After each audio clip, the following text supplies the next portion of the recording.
Okay, we're live. Hi, this is William Ramsey. Welcome to William Ramsey Investigates. On tonight's show, we have a very special guest, a returning guest.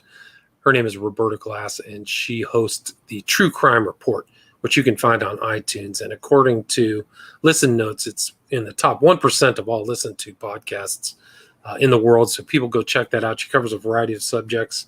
She's taught me so much about different true crime issues like innocence fraud. And we've talked about a variety of different subjects. I was trying to list how many interviews we've done. I think it's close to 10. But tonight we're going to talk about the new lawsuit that was filed between Virginia Giuffre and Prince Andrew. I think his full name is Prince Andrew, Duke of York, Andrew Albert Christian Edward. And so we have a lot to talk about. And we've talked a lot about Epstein in the past. I was going through some of our talks, and she lives in New York, so she attended an Epstein-related hearing on March 6, 2019. We also did a little bit of Epstein on July 12th, 2019, as part of, we were talking about the Central Park Five. And then we did a discussion after Epstein died in August of 2019. So that was August 11th, 2019, about Epstein's death.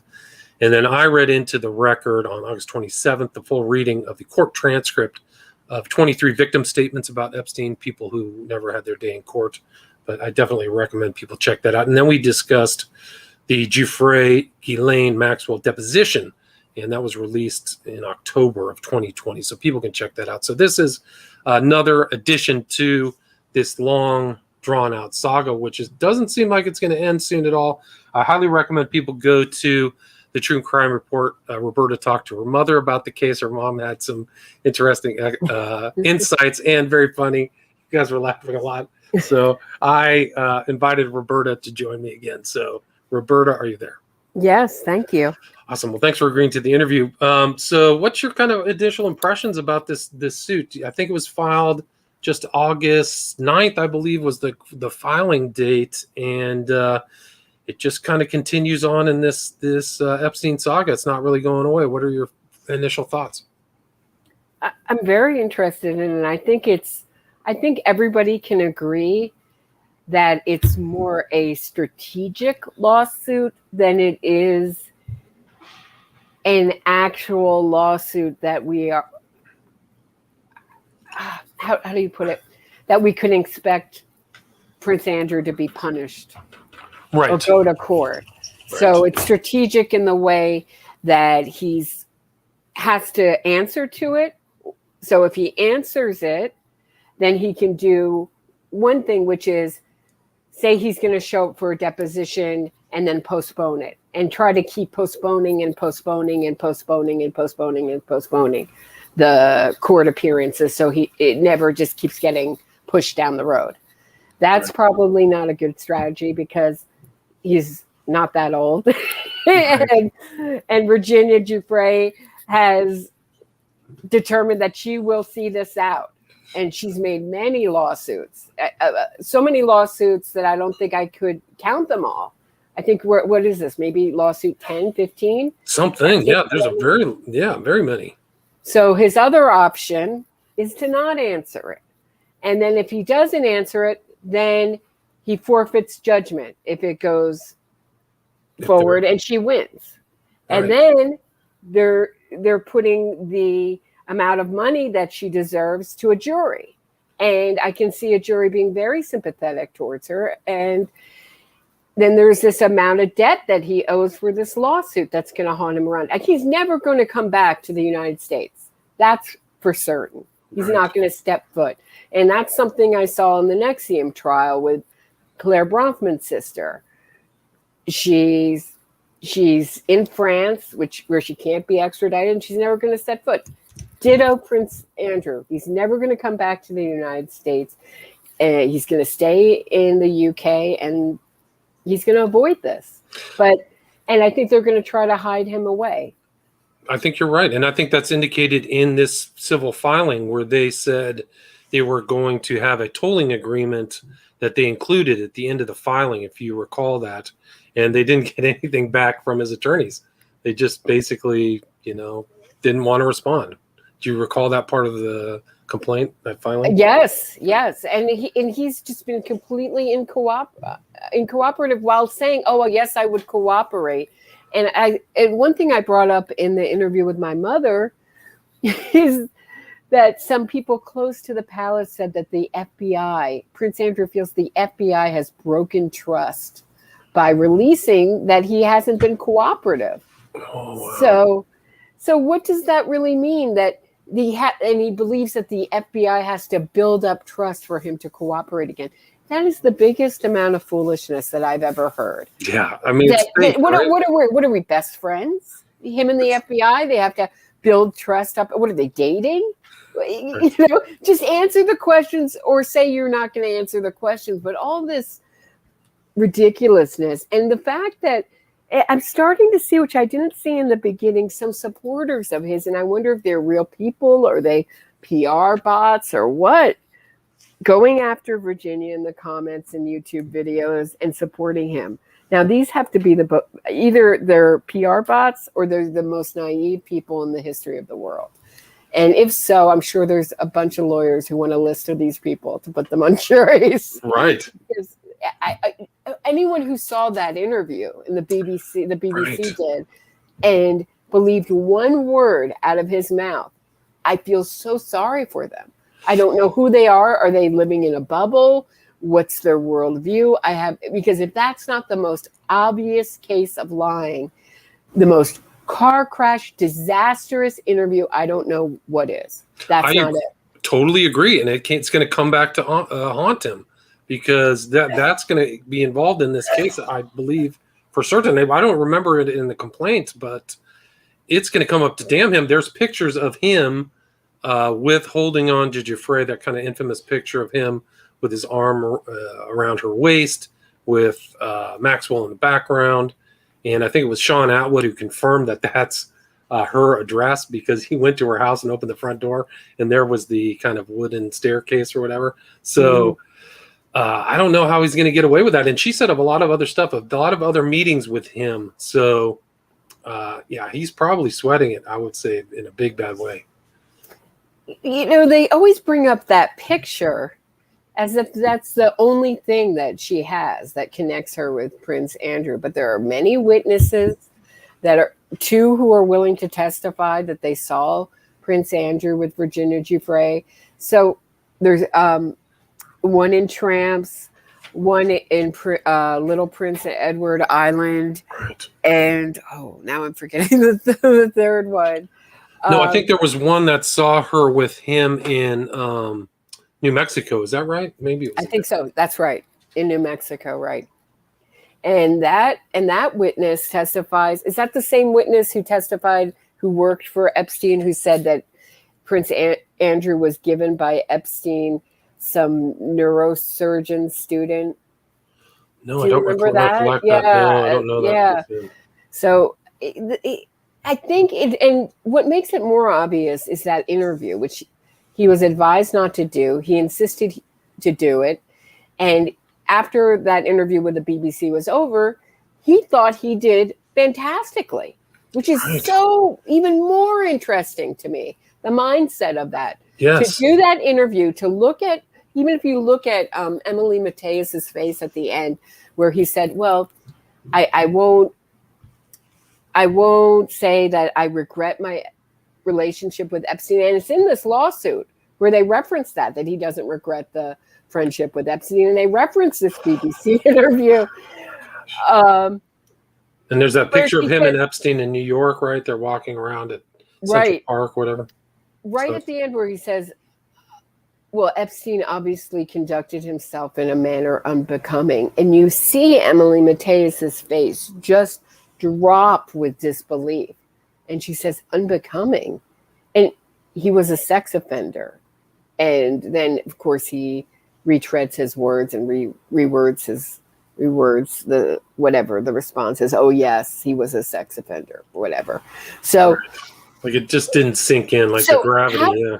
How do you look at the interviewer making those faces at you and think you did a great job? That's what I'm wondering. Yeah, it's the disconnect, right? It reminded me of the Monty Python sketch, the Upper Class Twit of the Year, if you've ever seen that, Yes, where they yes. just don't understand. They're just like compartmentalized from the rest of the world. Like the reality is totally different. And I mean, the larger issue, there's the whole series of shows on the royal family and their dysfunction. Holy smokes. I mean, he's just one element of a very curious family in a lot of ways. But yeah, just I think that he's in real trouble. I don't know how they're going to how he's going to get out of this. And she won that one. I mean, there was I suspect a huge payout between her and Maxwell in 2017 or 2018 when that was settled. Mm-hmm. So I would assume, I don't know. I would think that somebody from the royal family would just want to settle this, wouldn't you? Like make it go away. Well, if they settle it, then they're admitting guilt, right? Well, I mean, in a civil suit, you can do a settlement without an admission of any criminal liability. So there could be something there where there's no admission, no public admission. I don't know what Virginia Roberts wants to do. You know what her real goal is. I know that she has that kind of nonprofit having to do with abused girls. So maybe her goal is really much beyond her personal enrichment. I don't know. And if it is just her personal enrichment, I have no problems with that. Get as much money as you want. I don't either. I mean, if you look at the whole case, she was clearly, in my opinion, abused and in a coerced environment with people who are much more powerful than her financially, culturally, mentally, psychologically. So she was clearly in a coercive environment for me. So I think I don't see I don't have any reservations for her suing him. I think that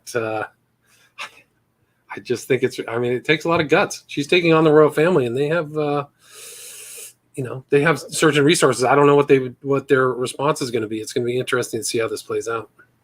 She has amazing strength, and that's another thing that the lawsuit talks about is the props that Epstein used. Now, we all saw those pictures of his house with the naked picture, that weird art and the naked picture art of women. And in this lawsuit, it talks about how those things were used and pictures of himself with famous people to intimidate the girls, to create an atmosphere where this kind of open sexuality and sexualized atmosphere was normalized. And I thought that was very interesting because don't you remember when those I think it was of his Florida house leaked, and we were all thinking, what the heck is this about?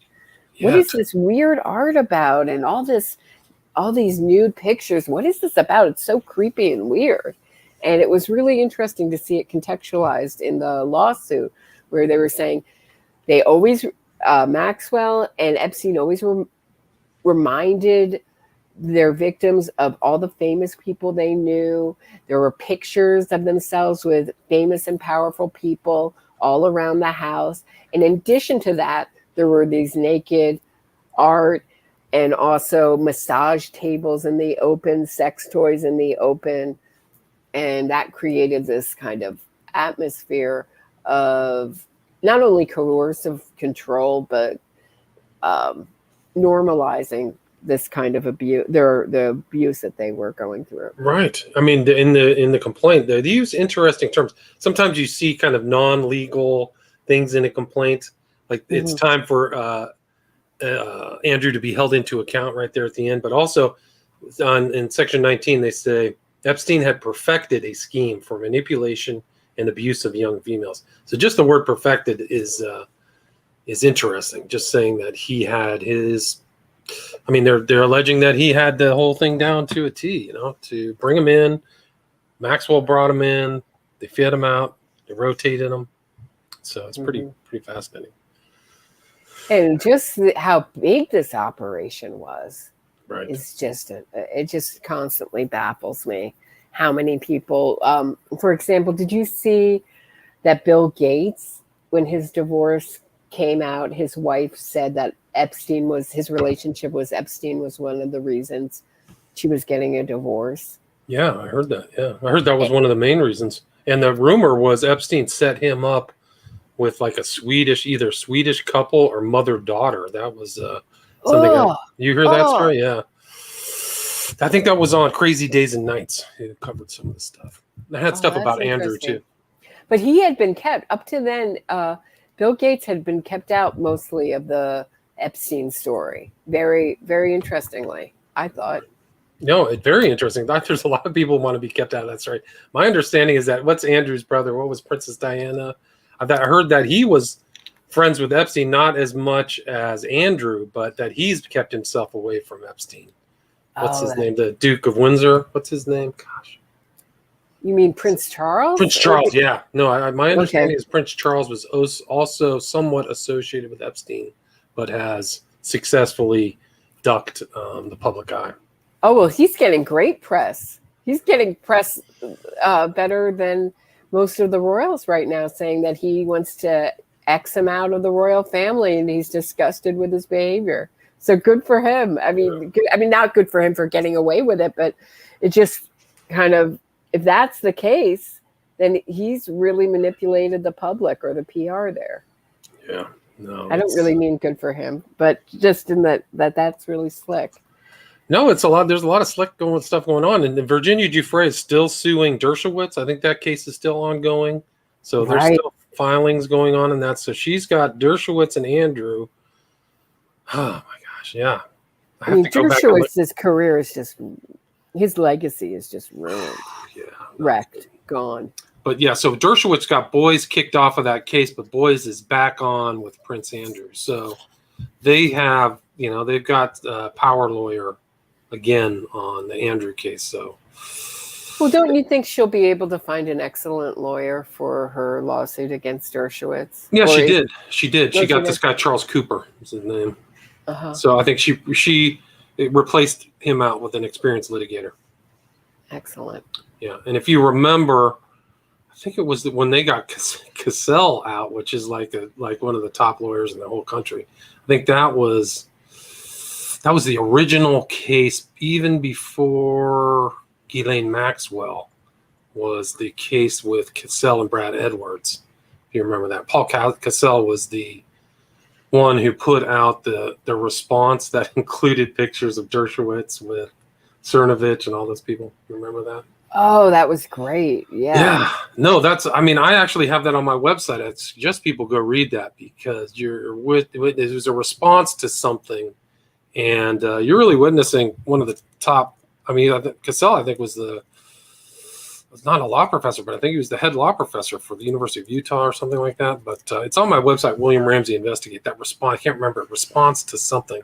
He just roasted these poor guys. And this is really before even the Epstein case broke. So you kind of have to, the case has just morphed so many times. But it was really before, the public knowledge of Epstein. Maybe there was a lot of people who were studying that guy. It was Derek Brose was one person who was researching him, and then the other one was anti-neocon. What was his name? I can't remember right now. But there were a couple guys and I think Ed Opperman was researching Epstein a little bit. But before it even broke, there were still things going on even in the past. And some of those, let me see if I can find that document. Really interesting. So I think you said in the pre-show that Andrew was supposed to respond in 21 days, correct? Today, yes. It should be today from the July 9th filing. So he had 21 days to respond. I haven't heard anything. Have you? No, I didn't see anything. So it looks like he's not going to answer it. I guess that's it. I mean, unless, who knows? And aren't they ahead of us? Right. So it should be there, right? It should be. I would think, but maybe the news will surprise us tomorrow, but I doubt it. I think he's going to ignore it. Right. So the document I was talking about is response in opposition to motion to intervene. And that was the same person who's involved in this case, Sigrid McCauley out of Florida. But I think Cassell was the one who helped research this element. I think he's on this. But I'd highly recommend that. But yeah, Paul Cassell, he was the University of Utah college professor with Bradley Edwards, if you remember that part of the story. Yeah. Yeah, You've done a lot of work on this. Yeah. And I find this story very challenging because there's so many characters and so much litigation. Yes. And it's such a long span of time. And I tend to learn something and then I forget a lot of what I learned. There's a couple so years much later, right? So it's a challenging case for me. It's very complex, and I mean, even so, there's Cernovich with Dershowitz. So there's this is all these guys, and oh yeah, they really. I mean, you got to read this. This is it's an amazing document. Responsive motion to intervene. Yeah. So Andrew doesn't respond. I mean, but here's the other thing that I just recollected is that I think Farmer. Do you remember the story of Maria Farmer and her sister? Yes. And so I think that she said that she remembered. Well, Dershowitz was hanging out with Epstein in like 95 and 96, so she was one of the early victims. And so she said that Dershowitz was around. Now I think she filed this for the Dershowitz case. Is that Dershowitz was around, when Epstein I can't remember the exact words of her thing, but I think the gist of it was that Dershowitz was around when there were underage girls around with Epstein. Well, when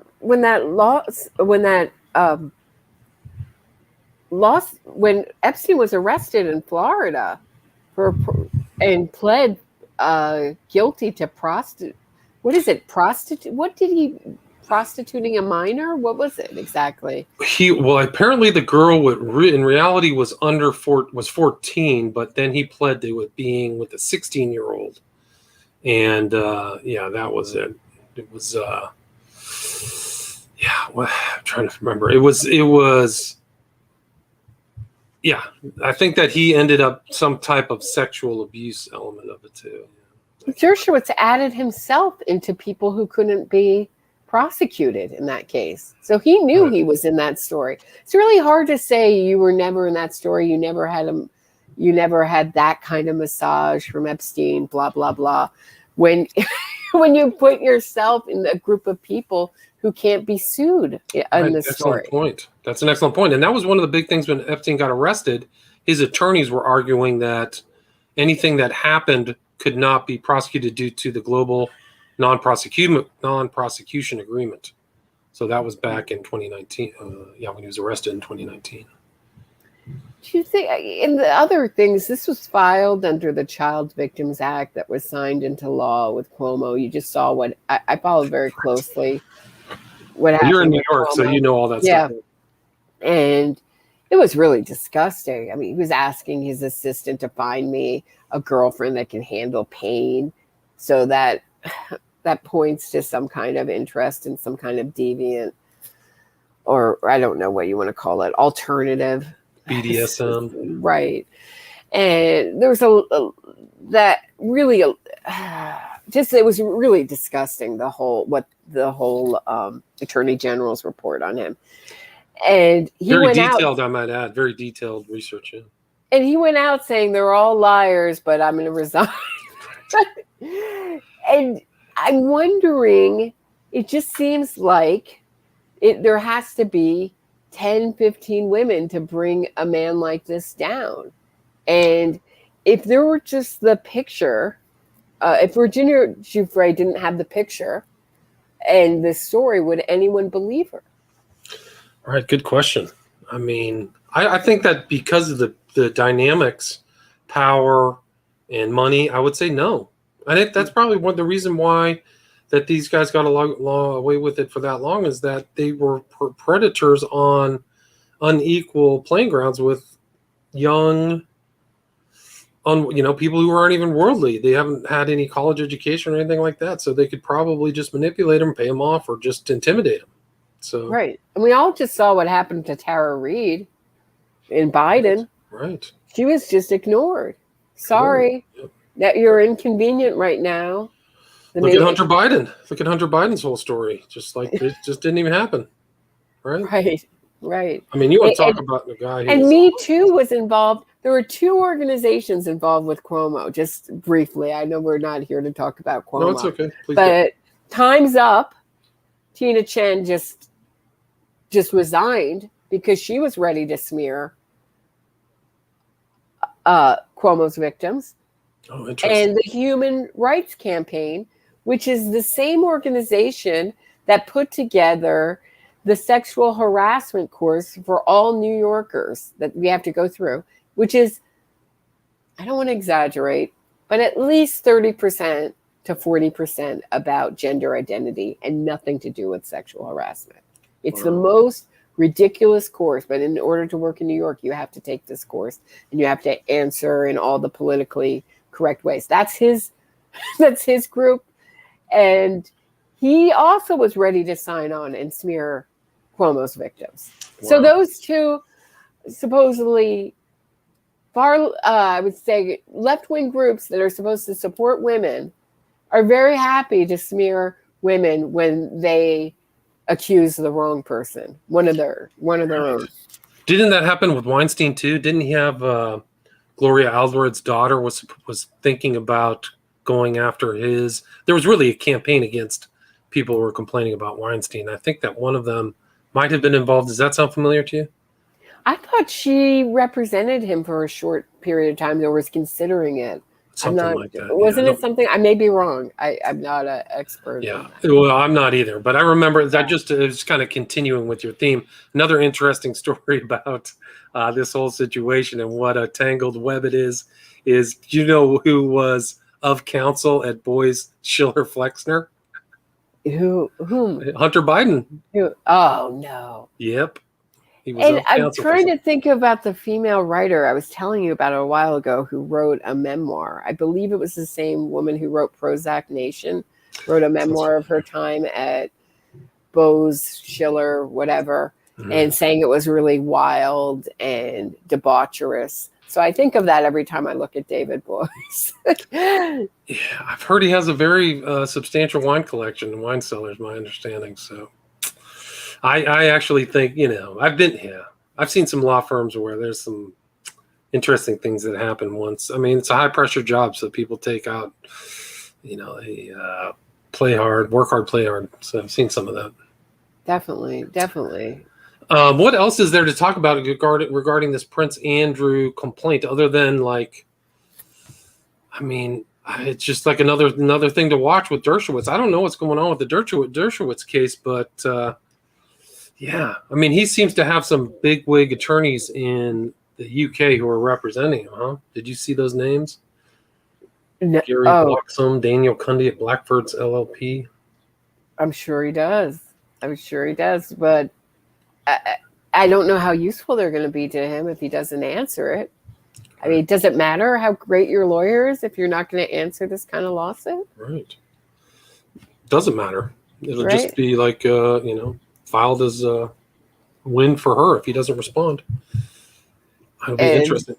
And the other thing that has been brought up with this lawsuit is that it's to put pressure on Ghislaine Maxwell to talk and to start maybe, I guess, try to make a plea deal in her case and start speaking up in her case. When is she scheduled? Trial's supposed to start? Do you know? In the fall. It's in the fall. It's been moved a couple weeks. So when those dates get moved, I believe it's November of this year, but maybe October, something like that.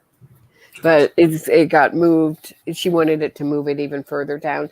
And so as time ticks on and on and on, we're wondering, is she going to make a plea deal or not?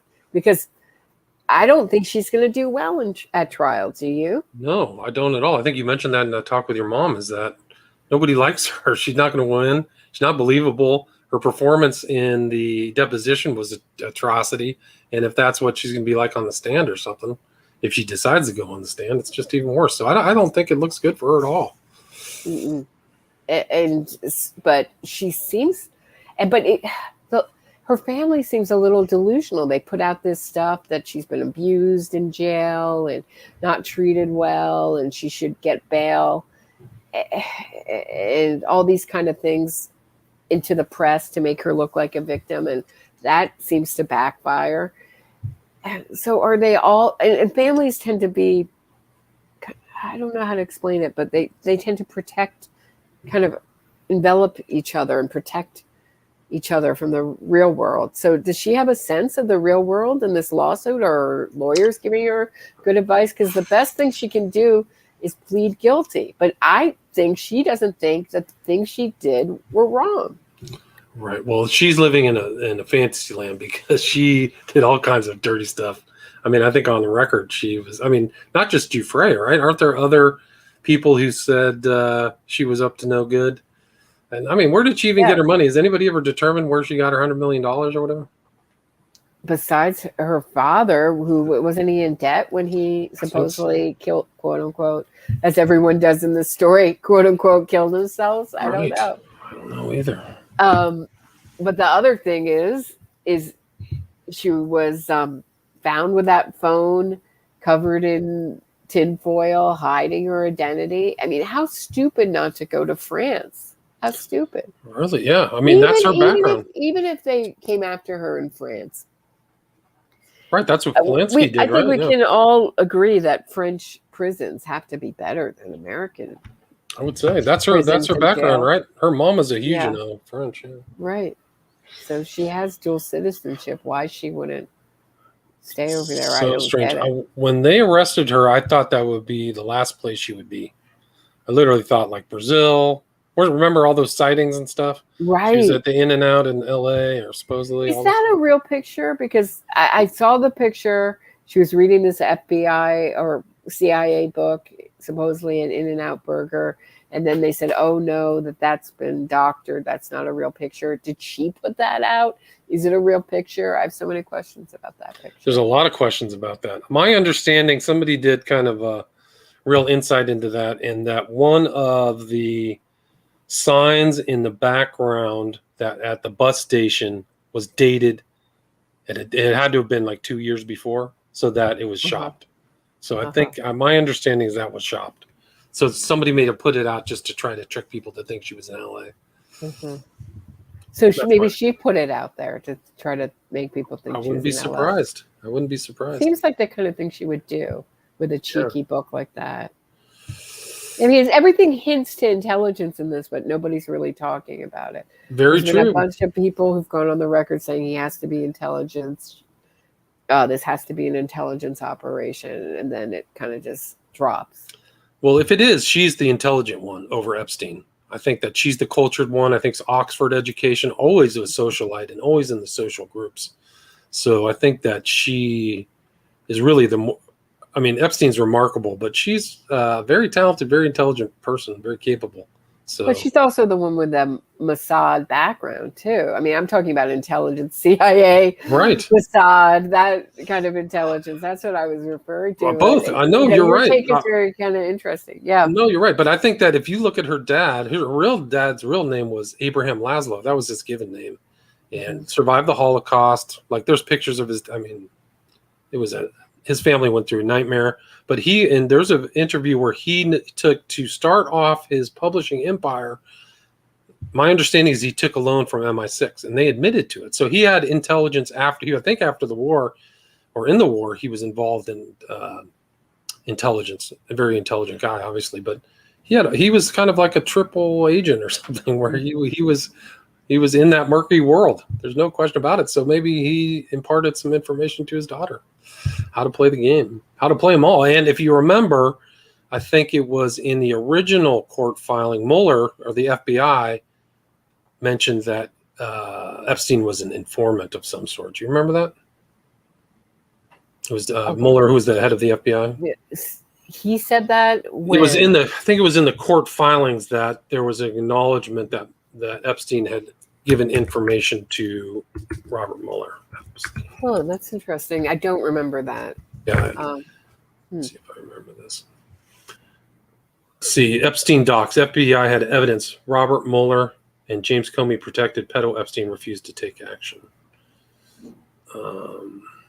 With Acosta saying, I remember Acosta saying I couldn't prosecute him because someone told me not to prosecute him, that he was... That's right. Right? Yeah, that's something about Mueller, yeah. I remember that. Yeah, sorry, go ahead. I have a question for you. Now, I know we both agree that Virginia Giuffre should get whatever she wants, as much money and whatever she wants from what she's been through. But for her public image and for her detractors and for just all the survivors, would it have been better for her to ask for no money at all, to make this not about? I know there isn't a set figure in this, that she's putting it to a jury, but when she keeps collecting, I think someone wrote on my Facebook that she already has amassed a wealth of $2 million.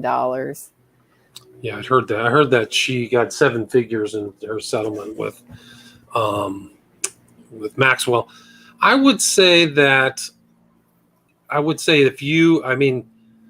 number one, she has the best lawyers, so you have to pay your lawyers, and they're incentivized by money as well. I mean, they're not just out. There's not nonprofits suing people generally. So I think that. Right. I'm just saying that's part of the thing. So she's Sure. not taking all the money on any of these settlements. So I think that in an ideal utopian world, that it would be ideal to be a crusader and not get paid. But in her circumstance and in the circumstances of the people who abused her, who were wealthy and also possibly making money from, there was never discussions about money being exchanged, to my knowledge, about these girls. But I would assume that some of these rich people did engage in a tit for tat exchange. Like, I think that was a part of the incentive, not just to blackmail them, but also make money at the same time, of having these rich people with these underage girls. And it was an industrial level. So they're making money off of it. So if if Epstein and Maxwell, this is all speculation on my part, I have no evidence, but if they were making money off her, why shouldn't she make money off them abusing her? Does that make sense? I agree. I just And I have think, to ask the question. yeah, no, but I think that was part of the whole thing, is that they were pimps. They were offering things, to whoever had their predilections, whatever it was. So I would assume that money was exchanged some of these other people who were targeted, like, that's probably part of the reason why they thought that they were safe, is that they were actually paying somebody. It wasn't like somebody ordering somebody. I wouldn't be surprised if Prince William paid Epstein for the relationships that he had with the girls that he was abusing. Mm-hmm. Wouldn't surprise me at all. I mean, those guys have tons of money. The royal family's very well. Their publicized money is, a fraction of their real value, real money, the real power. So, how many rich people are pedophiles? I know. I have to ask the question. Yeah, there's a connection there. Yeah. What about children is so appealing that you're willing to, and that you're willing to lose so much? I mean, these people seem like they never thought they were going to get caught. And let's just talk about Prince Andrew. When he's giving that interview, it's very obvious that he doesn't think that what he did was wrong. Right. He finds it very normal. And he's had daughters. What is the disconnect? Is it just, and I don't think he sees himself as a pedophile, right? Right. I think you're right. I think that they're a different class. It's a totally different class relationship, and your relationship with it. I've heard stories about, what is it? What are the 2 sons of Charles? I've heard that they were very active with other women of all different types. Not Mm-hmm. That before they got married, they were sowing their oats, so to speak. But so I think that attitude might have been out there. I don't know what happened to Charles. It's just, what happens when you're so rich that this becomes your interest, or is it always your interest? I think that there's an element of boredom. So I think that because things come easy, they may not be exciting. So they have to go for larger, risks or whatever to be excited, I would assume. I think I've been seen some rich people who never really have to work, and they're more bored than you might think. Well, I just noticed in the true crime community, or just even in the YouTube community, when there are male commenters, and they start talking about American law, the two American laws that they're upset about are age of consent, right? Right. And oh gosh, wait, it's the age of consent. So it's just that and prostitution, and that we don't have legalized prostitution. So I'm starting to think that it's a mindset that all girls, women and girls, should be available to me in any way I want to use their body without the limit of the law, and F everybody else, and F women and girls. That's what I'm starting to think.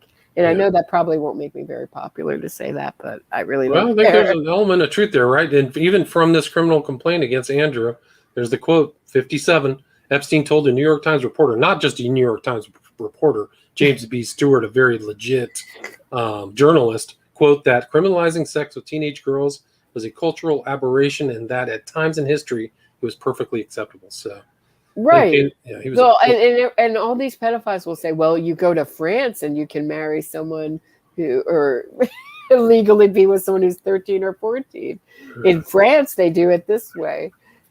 You know, you never hear someone on YouTube saying, "Oh, I wish we could get people to drive at age 14, or drink, or do drugs, or write contracts." The reason those age limits are age of consent and adult limits is because experience has taught that these people get abused. So it's not just it's sexual abuse for sure, but also inequalities in skills and things. That's why you can't. That's why no contracts are binding under 18. That's why certain things you can't do under 18. That's why you have to get your parental consent. So, yeah, I think that the 18-year-old limit is actually much more prudent and wise than the European view. Yeah. So we're about 40 minutes. Roberta, where can people find your podcast? Where's the best place? And what's your social media? People want to reach out to you. I'm on Twitter. I'm on Facebook. I have a Facebook group if you want to join, Roberta Glass True Crime Report. I'm on iTunes, every other podcast place, Spotify, and I'm also on YouTube, the Roberta Glass True Crime Report. Right. People go check that out. There's very good, interesting, kind of unique analyses of true crime stories. And is there anything you'd like to add before we wrap it up? No, it's just always a pleasure. Thank you. Always. It's always great. Thanks so much for the interview. It's always great to talk to you. So take care, Roberta. Thank you.